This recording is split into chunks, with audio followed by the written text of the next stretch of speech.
Welcome as we continue our study of Colossians in chapter 1, verse 12. Again, a continuation of Paul's prayer from verse 9, beginning of verse 9. Giving thanks to the Father who has made us fit for a share of the inheritance of the saints in light. So giving thanks is Eucharistio, which is to be grateful. And I know we've looked at this before.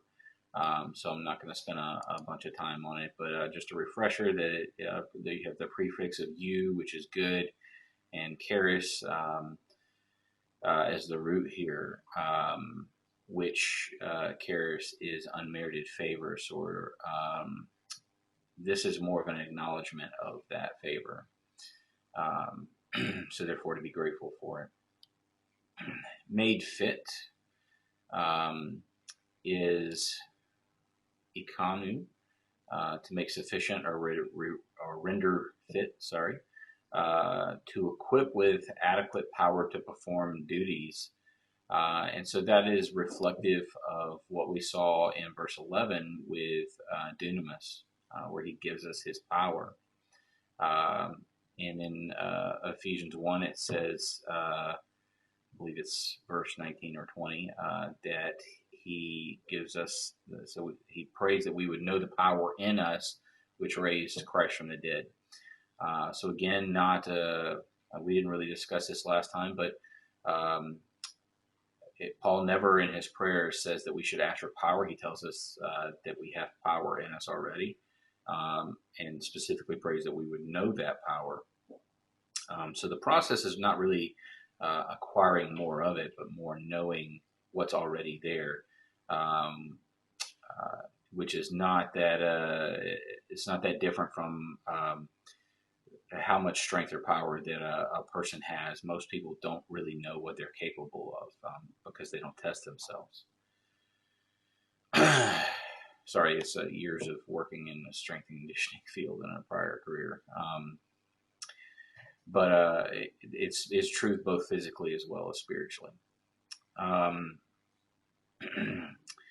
So share or partakers of is meris, and it really just means a part, just a portion. And then inheritance is kleru, or kleros, and the background for this one is that they would draw lots for their inheritance. But basically, again, it is exactly what we translate it as to is an inheritance. The last thing here is this new is light, and that's phos. And it is actually where we get the word for photon or photo, things that relate to light now. And it means exactly that. It is light.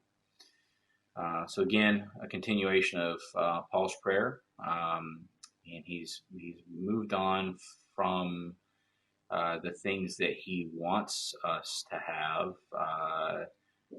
So that's spiritual growth that is sourced from the power of the Holy Spirit, as well as the full knowledge and the wisdom that comes from the Spirit, understanding comes from the Spirit. Those are things that lead to second sanctification.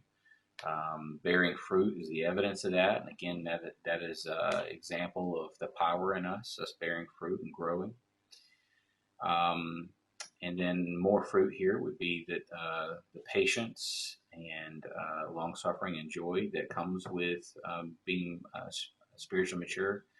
And then he moves on. He sort of wraps things up with gratitude to the Father for what He's done for us, and now he's gonna move into that. He's gonna go through that again.